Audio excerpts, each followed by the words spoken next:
Welcome to the Data Strategy Show. My name's Samir Sharma and I'll be your host for the next 60 minutes. My guest today is Eileen Vidrine. Eileen is the Air Force Chief Data Officer.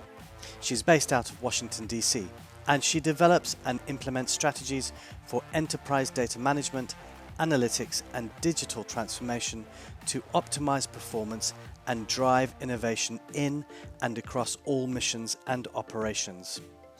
Eileen began her government career in 1986 as an enlisted member of the US Army and was commissioned in 1987 through the US Army Officer Candidate School Program as a transportation officer. Later in her Army career, she was selected and integrated into the US Army Acquisition Corps. She began her civilian career as a senior faculty member at the Joint Military Intelligence College and led the college's technology transformation as the first director for the Center for Educational Technologies. From 2006 to 2012, Eileen has served in various positions of leadership at the Office of the Director of National Intelligence, culminating as the Chief of Staff for the Assistant DNI for Human Capital. In 2012, she was selected to serve as the DoD Intelligence Community Enterprise Architect, assigned to the Office of the Undersecretary of Defense for Intelligence, Human Capital Management Office, and in 2014 assumed Chief of Staff responsibilities. In 2016, Eileen was selected as a White House Leadership Fellow supporting the Office of Management and Budget and the Office of Personnel Management. After her fellowship, she was detailed to the Executive Office of the President Office of Administration and was appointed to the Senior Executive Service in June 2018. I hope you enjoy this episode and please do like, share and leave your feedback. Thank you for listening. Eileen Vidrine, thank you very much for coming onto the Data Strategy Show. It's a real pleasure to have you here today. And you are the Chief Data Officer for the Department of the Air Force. That is correct, right? So yes, yeah. And I'm really excited to be here today. It's no. I always say it's an honor to serve these amazing air and space professionals. Mm-hmm. It's pretty awesome responsibility. Yeah, and I it's a pleasure to have you, and I'm really humbled, and I do like the background of your the insignia and then your which we know is a cargo plane behind you, so that's fantastic.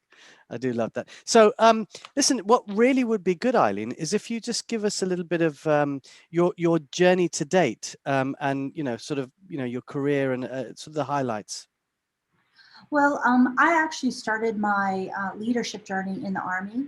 First as an enlisted soldier, getting commissioned through Officer Candidate School Program, and I served initially as a transportation officer. Okay. And then I migrated into the automation field, and I commanded an automation company.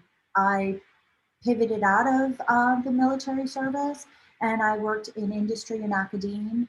And then after 9/11, I went back to work in the intelligence community. Right. First at Defense Intelligence Agency, Office of Director of National Intelligence, and then the Office of the Undersecretary of Defense for Intelligence. And from there, I had this amazing opportunity to be a White House Leadership Fellow. Wow. And really, it's a program for career civil servants to actually work cross-agency priority goals. And so I did that for a year, stayed on detailed to the Executive Office of the President and the Office of Administration before I was selected to be the Chief Data Officer for the Air Force. And since then, we are now a two-service organization. We have air and space forces, which I think is pretty amazing. Yes, that is some career that you've had, and quite amazing that you decided to go back into government and sort of go into the intelligence side. And I can understand after 9/11 how important that must have been for you to do your service. One of the things that strikes me as quite interesting, because the role of the Chief Data Officer has not really been a huge role that's been played. I'm assuming it's been quite a new role amongst many government departments. Certainly here in the UK, we definitely do have it as a a new role, and there's still people who are going to be filling roles as they come up. So for the military and for the three forces, how did you go about educating military leaders on the value of data as the CDO? Well, I think that one of the key players that really helped accelerate that change is that in 2019, the Foundations of Evidence-Based Policymaking Act was signed into law, which said under Title 44 that federal agencies and military departments were included under that definition would have a chief data officer. And I started that journey in the Air Force before that was signed, but I think it really helped serve as a catalyst to really accelerate that change. And I think that for me, it was helpful because now I had a peer group, not just in my sister services at Army and Navy, but I also have peers across the federal space that do all sorts of missions that, and we can work together as trusted partners to solve challenging opportunities. So I think that was really a game changer for us. The Air Force, as a department, we have always really embraced the use of data, but it was really an accelerator to move forward, to drive insights from that data and truly make it actionable, which I think is the end goal. Sure. How but along the way there, what were the types of challenges that you came up against in, for example, it being, data has always been there, as you've said, within military departments and, within the forces. But what were the types of challenges that you found may be very different to a corporate lifestyle or a corporate CDO? Well, I think that the first piece is that you really have to show value. So think of it as I was a startup organization and a very mature organization. And as a startup, I really needed to show value of why leaders should make an investment. So one of the first things that we did was we stood up a small lab, and our lab physically is located outside Washington, D.C. on Andrews Air Force Base in Southern Maryland, but virtually anybody can touch that lab. And there I have a small team of data scientists, data architects that our air and space professionals out in the field can actually consult and access. And from there, we actually took in what I call some enterprise focused use cases. Take a challenge and that had enterprise impact, but really make it laser focused and take a small piece of it and try to show value. And it's really about bringing the data scientist, the data architect, and that functional expert together because you don't want to lose the context of the data. And I think that really building our functionals as our technical, as a trusted partner, and we solve these opportunities together, I think is game changing. And the other piece that we did, and I would say primarily before COVID, was that many times I would send the data scientist out to the field. So it wasn't just bringing that content, that functional expert and really what I would call right seat, left seat, but it was also taking the data scientist out to the field so that they could really feel and engage that and really be part of the operational experience. I think that also adds value. And so it's really us working together to solve or enhance an opportunity to optimize performance. And when you can show value to our senior leaders, they want to scale it out. And so we talk about scaling it to the last mile. When we take sometimes when some of our opportunities come in, they come in as very large problem sets. And one of the first things we try to do is bring in an expert and storyboard it out to really try to get a target problem so that we don't start too big. If we start large, sometimes it's really hard to really show that value. So we talk about not eating the elephant whole. Yeah. It's really about taking something small, showing value, and iterating it. And I think it's fair to say that sometimes you'll start a problem and you get an unexpected outcome, and that opportunity allows you to stay agile so that you can optimize that unexpected outcome in a positive way. Sure. So, actually, that brings up something in my mind around funding and how often I've worked in government in the UK, so I've seen how budgets are limited. How do you then do innovation and grow these use cases with with a limited budget? How do you get over that? Because you don't have a huge purse that is a bottomless pit. It's really about working smart and maximizing the investment that you do make. So that's another advantage of going small and scaling and building that partnership. So we do a lot of work with our innovation cell of the Air Force, which is called AFWorks. Yeah. And so we work with them. They last fiscal year, in 2020, they ran a series of capability demonstrations, which they called the multi-domain operations challenge. And they brought, and vendors from all over the country could submit their capabilities. And then we scaled, they did a down select.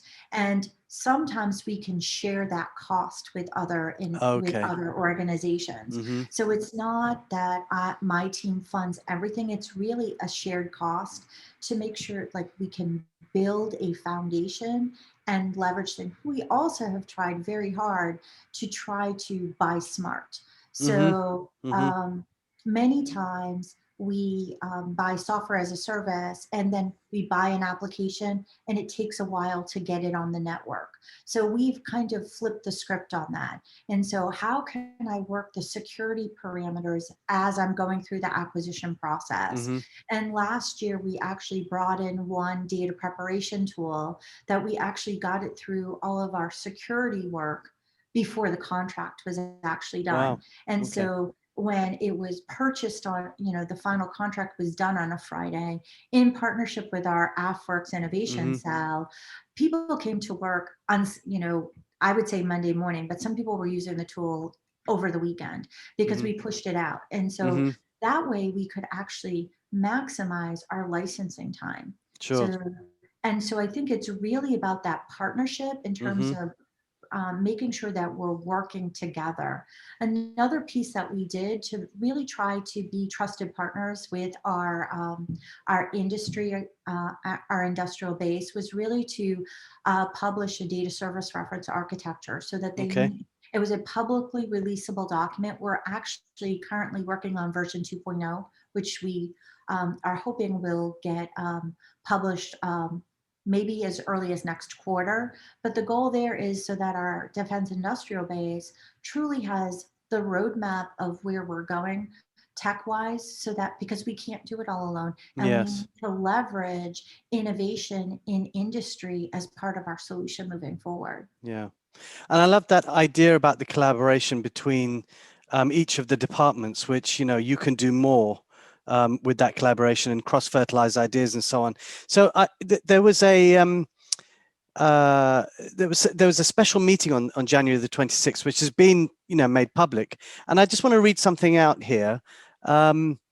So and I think these are your words from an article that I've read recently. It says the biggest hurdles in a large-scale organization like the DoD is standardizing data, making it accessible, and developing a workforce with high data acumen at all levels. And it's a fantastic quote. The other thing is, we'll go on from that quote. And on January the 26th, top military leaders met, and I believe it was a full day of meetings and so on. And it was really to hash out the data standards, to connect the services largely disparate projects to work together to compete against some of the global nations like Russia and China.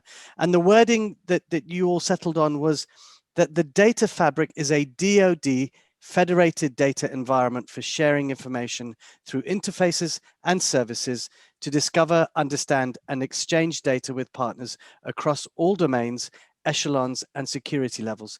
Can you just tell us a little bit more about the data fabric and how that came about, and how you've been able to break down the sort of I'm trying to remember the term that you used when we met before. You talked about that there was always a need to share culture, but now there's a new tag that you've given that, and is that I'm assuming that's all of the data fabric and how it's coming together.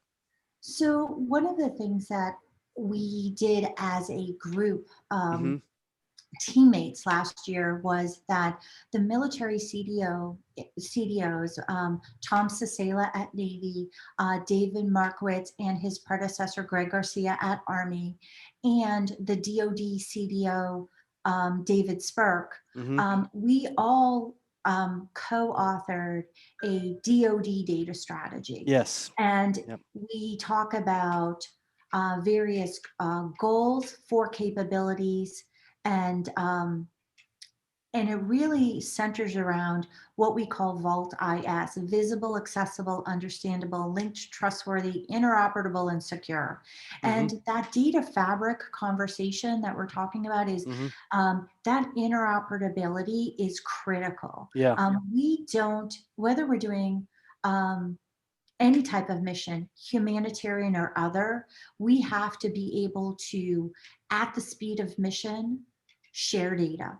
And so it is critical that my partners and my sister services across those military departments, and I would even say, and our allied partners, we have to be able to work data at the speed of mission. So I was pretty excited when the Joint Staff, Lieutenant General Crowell and his co-chaired this meeting with the DoD CDO, and bringing all of the services together and to the table to really begin the conversation. Sure. I would say that this is the first of what will continue to iterate over time. So we have a starting point, we have some goals, and we know that we're rolling up our sleeves and even pushing it forward. So again, we're starting at one point and we're using that agile development model to really mature it out. And I think it's a really exciting time to be working this particular mission set, because we really have an opportunity to really change and optimize how we do missions moving forward. And I think it's that smart use of resources, that optimization, that I'm very excited about. Yeah. And it sounds amazing, because I think government agencies have always been, my experience of them is it's always been difficult to have the parlay to bring those standards to bear, and to help that, to help the data be frictionless across each of those points. But I'm assuming that now, as the CDOs have built up, as you've got, and dare I say it, a data nerd in the field out there, which, I was thinking about it earlier, which is a wonderful concept. And I think we talked about it, and building those trusted partnerships. Could you give us an example of a data nerd in the field, and possibly an example of a use case where you've been able to use that, not giving anything away, but something that might, be interesting to hear about how that data nerd has accelerated something, or provided information at a crucial point, even if it's a humanitarian mission? So, we have air bases all across the globe, and we have to take care of our airmen, space professionals, and their families. And one of the very first use cases that we did was develop a partnership with our installation management leaders, and really focus on how to use data to drive insight, to optimize our base stations. And the one that I like to use is not it's not military focused, but Sure. it's people focused. Yeah. Our airmen and guardians have families. We have childcare centers. Mm-hmm. And we know when our air and space professionals are going to rotate in and out of organizations. Our installation management commands have been able to use data to make decisions about how to optimize those facilities. Mm-hmm. And so if I have a higher need for more capacity at a certain age range, I may need to hire more staff. I may need to retrain. I may need to reconfigure groups. But that optimization by being able to plan and get that done ahead, Mm-hmm. before people Mm-hmm. rotate into that area, Mm-hmm. it actually shrinks the amount of waiting time, Sure. which actually helps us get an airman or a space professional that rotates into a new community back to mission faster. And so that is, I think that many of us have, if we have not used childcare, Mm-hmm. we know somebody in our families or our network that has, and it's a very it's a personal problem set, Mm-hmm. and you got to get Mm-hmm. it right. And so Yes. being able to get it right quickly Mm. and build that confidence really can be a game changer to your mission, because um, when an airman is ready to go, they have to make sure that they want their family taken care of, Mm-hmm. and they want the best facilities possible. And so I look at that because I use that as an example, because I believe a lot of us can relate to it, and it's not um, defense Sure. focused, it's Yeah. full focused, But but it's yeah, important because when you take care of of your course. airmen and guardians, they take care of the mission. I like to say people first, mission always. Yeah. And that is really important for us. So, I just want to move the conversation over to slightly a little bit more out there in terms of how I'm old enough to remember the movie War Games. And I mean, I watched it so many times over and over. I loved it. It was just a beautiful movie for me, and I think that sort of gave me my my idea and the reason why I did my thesis at university on information warfare, because I think it just came from that. But how do you go about as with the new concepts like AI and ML? How do you make those? How do you educate airmen? How do you educate the civil servants in what the uses are of AI without going to that extent of it's going to take over the world? What are the types of things that you've done to get that across? So investing in your people is critical. And Mm-hmm. I like to say total force, Mm-hmm. military, civilian, active guard reserve. Yep. And so, and you have multi generations in your workforce. Yep. So everybody learns differently. Yeah. So if step one is bringing the right people in, and we're doing that many ways.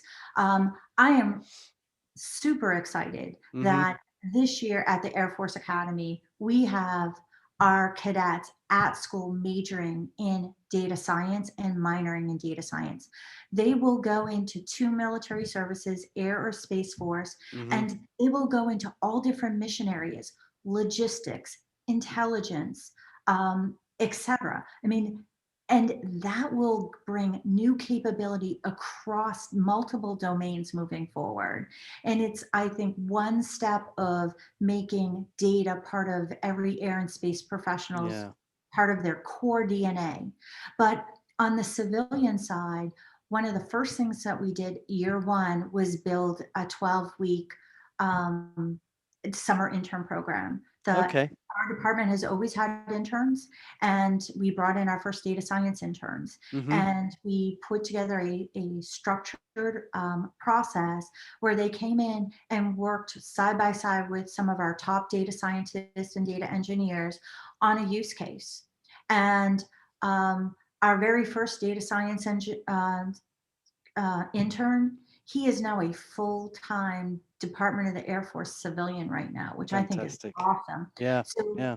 he came in between his junior and senior year. He went back, he graduated, and he had opportunities, but he Mm-hmm. saw that some of the amazing learning opportunities, problem solving opportunities in the Department of the Air Force were something that was really exciting about him. And so when he wanted to come back, I was super, Mm-hmm. I'm still really excited. Yeah. So we bring people in through different hiring programs. Mm-hmm. Right now, I have 3 recent college graduates in my very small lab working side by side, still growing those capabilities. But it's not just about bringing the right talent in from the beginning.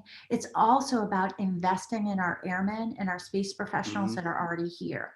So in partnership with our Deputy CIO, Ms. Lauren Knausenberger, we launched Digital University last year, which Great. is some very high-end online content where air and space professionals can log in and just roll up their sleeves and learn as much as they can about Mm-hmm. programming. Mm-hmm. And so, Python, Java, etc., to really push that component forward. Sure. In addition, we know that some people aren't the most comfortable with online learning. And so we have other alternatives. So we have a partnership with the Air Force Institute of Technology, where Mm-hmm. we have a relatively new, we're in year 2 of a data science graduate certificate, all done online, but mostly Wow. face-to-face instruction. Mm-hmm. And so, but, using a remote environment. Mm. And so that has been a 2-year journey to upskill that way. And I think the other piece that I think is somewhat, I think, a little interesting is that we have been trying to have a data officer in every major commander field activity across Wow. the Department of our Air Force. Mm-hmm. And so when we look at that, I needed to build some sort of foundation or Mm. baseline for that. So we contracted out with a small company to run a boot camp, a 3-day boot camp, to prepare our data officers for the ICCP Federal Sector Data Governance Professional Mm-hmm. Certification. So Mm-hmm. last year we had 70 plus data officers or people that are engaged in the data mission Yeah.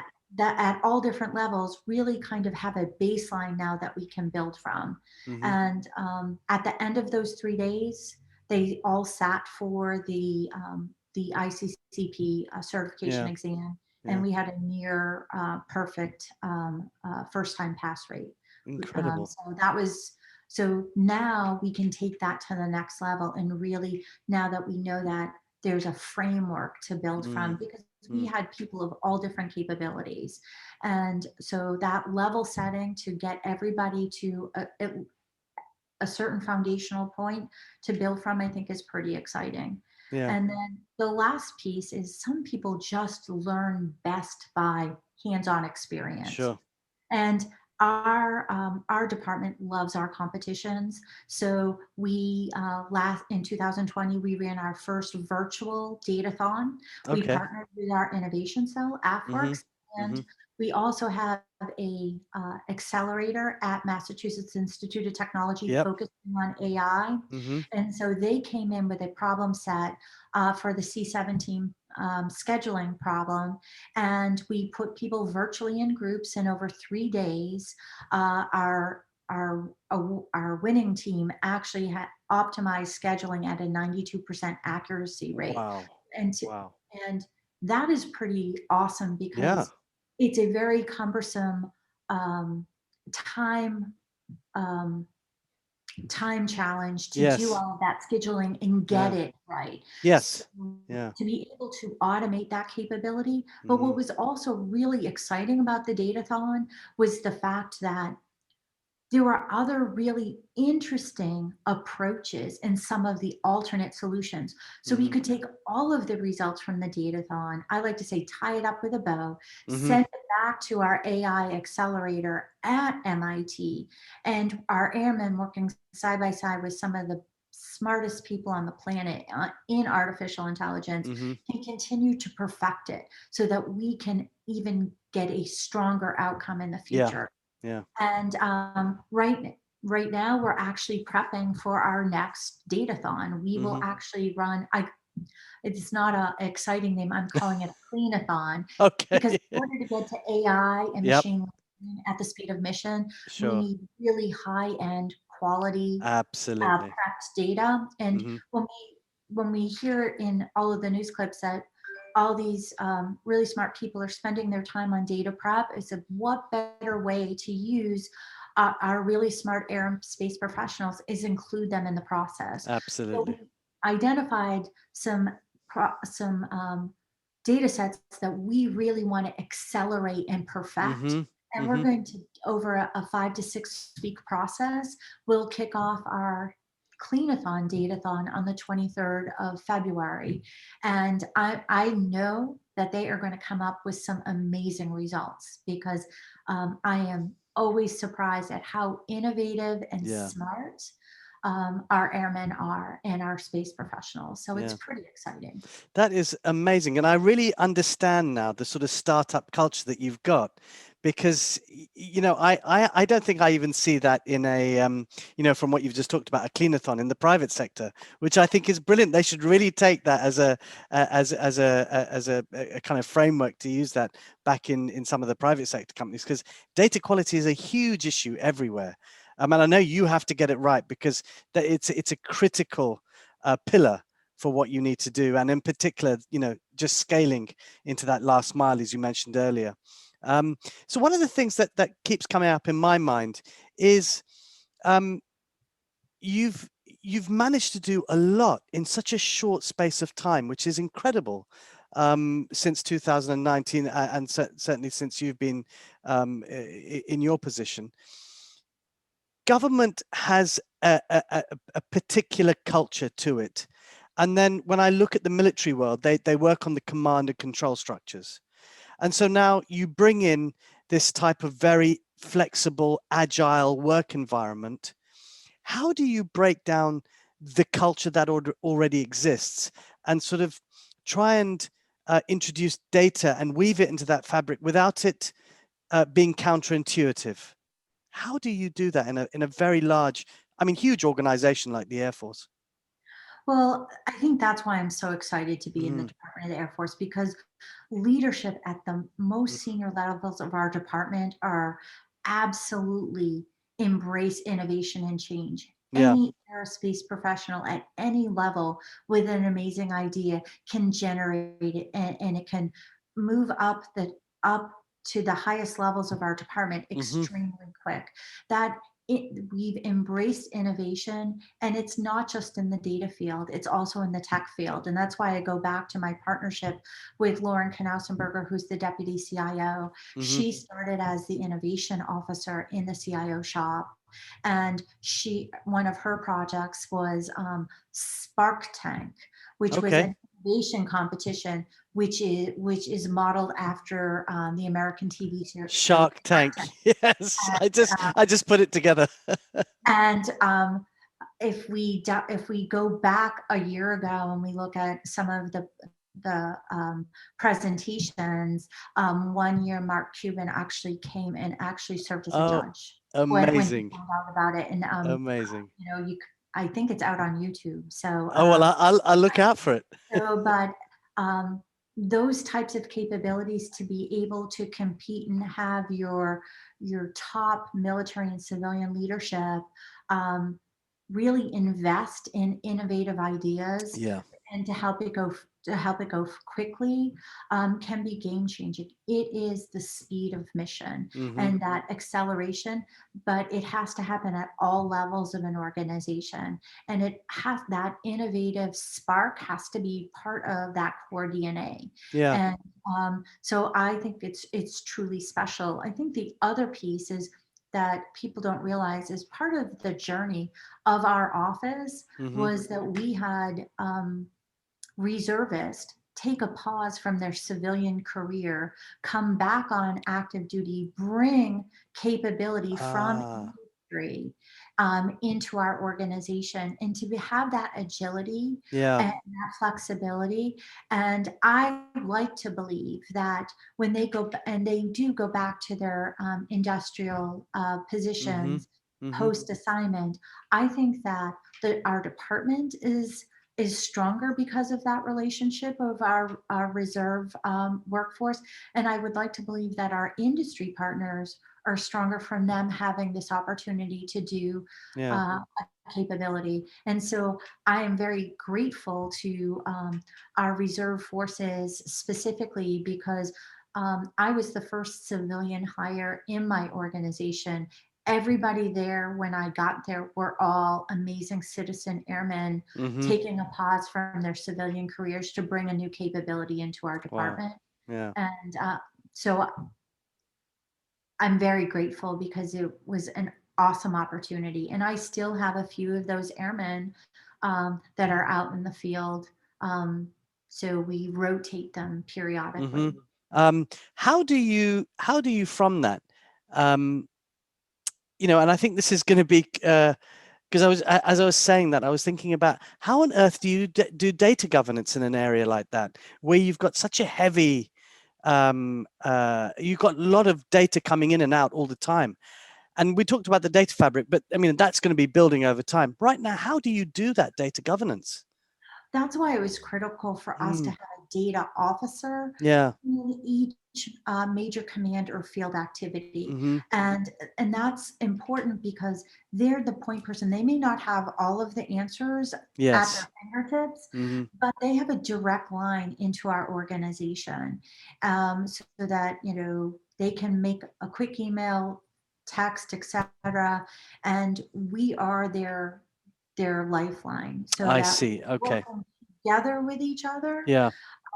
And it's really, I like to say data is a team sport, and we have to have that team and the team at all different levels, whether we're the functional leads or the major commands and field activities, and whether we're talking air or space. It is critical that we're working together and that interoperability is critical moving forward. Yeah. And so everybody needs to have a voice at the table and making sure that we're seeing holistically from an enterprise perspective the opportunities to optimize where possible, because one organization can do a use case and it can be leveraged by another organization. So it's not just, oh, well, we did this use case for this particular organization because they have enterprise focus, they can be leveraged by other organizations. Yes. And that springboard of helping each other go faster. And that was another big reason why we wanted to build a foundation and really upskill and make an investment in our data officers last year so that everybody had at least that foundation to build from. And because many of them took this course together or in a session, it helps them build their network.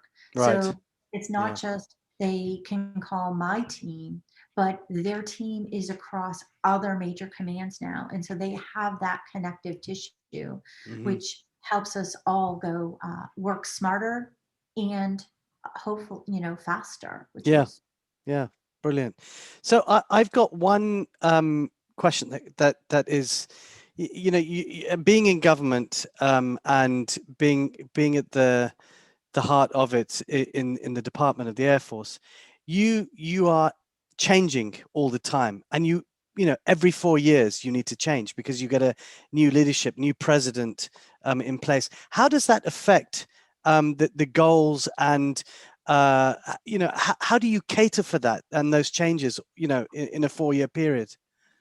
Well, I would look at it that we have a grounding document, our DoD Data Strategy, visible, accessible, understandable, linked, trustworthy, interoperable, and secure. It is they are foundational goals that are, are cross-cutting. And that really helps ground that foundation so that we can continue. There's always going to be change because Sure. we change. Yeah. Military leaders, Yeah. people rotate as part of their career, Mm-hmm. both Mm-hmm. military and civilian. So when we have these grounding principles and overarching goals that we're all striving towards, and not just in our department of the Air Force, our two services, but the five services at a DoD level, Mm-hmm. in partnership with our joint staff, it really helps us really, I would say, steady and really continue to push and accelerate what we need to be successful for our department. Yes. Yeah. And I like the DoD data strategy because it's succinct. It's not 1,000 pages. And I really think that is quite extraordinary, to be honest. So all hats off to you guys, because I get to review many data strategies, more so in the private sector or sometimes in the public sector, but more so in the private. And I'm shocked at the amount of waffle and the length of the pages that they have. How did you all think, we're gonna be sitting there and we're gonna be building this data strategy? How did you limit yourselves into saying, right, this is how we're going to do it, and this is the foundation we want to create, and therefore it needs to be really communicable? What was the process that you went through?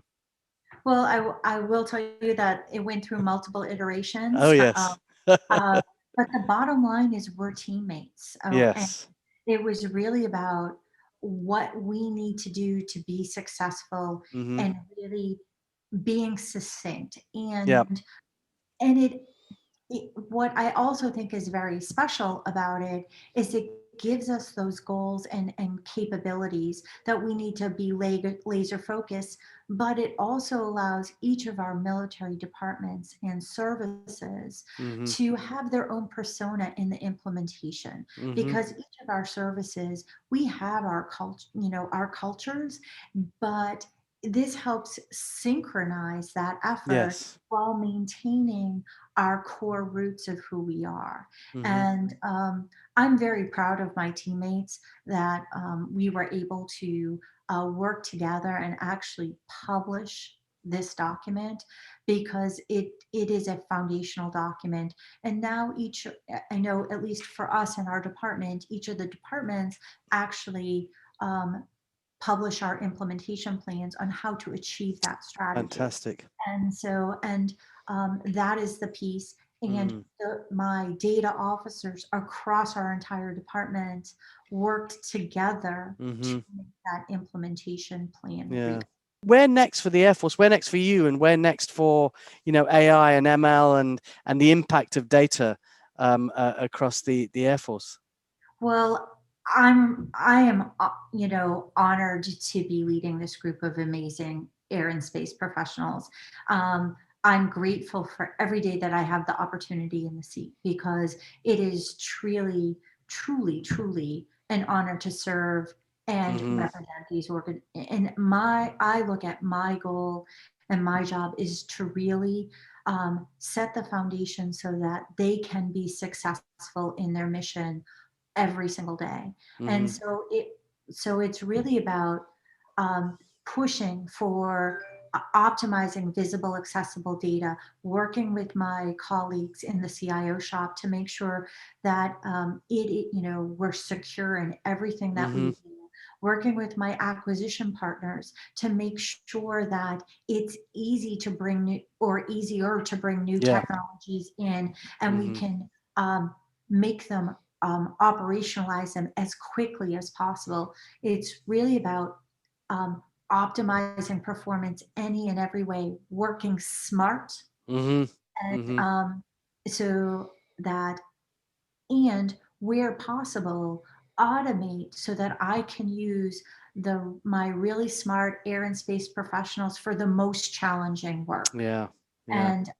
And if I can, work with my CIO colleagues, and I would say my business colleagues, Mm-hmm. Barty, the Deputy Chief Management Officer, to optimize those business processes, so that we're really working in concert with each other, so that we're working smart as well as hard. That is really, it's not about bringing a new technology in, it's about optimizing business performance at the speed of mission Yeah. on a daily basis, and really breaking down barriers and making it easy to get to yes. Yeah. It's very easy to tell people, no, you can't do that. I Mm-hmm. challenge my airmen every day. How do we get to yes? How do we make that happen today? Mm-hmm. And we can do that. It's a great day. Yeah. Fantastic. Well, thank you so much for coming onto the show. It's been a great pleasure to have you, and wonderful insights about how your office and you being the CDO has moved the needle for the Air Force and embraced data and technology. So yeah, thank you so much for being on today. Well, thank you for letting me tell the story of the amazing work that my air and space professionals do. It's Yeah, my honor to represent them. So thank you. no, it's my pleasure. Thank you so much.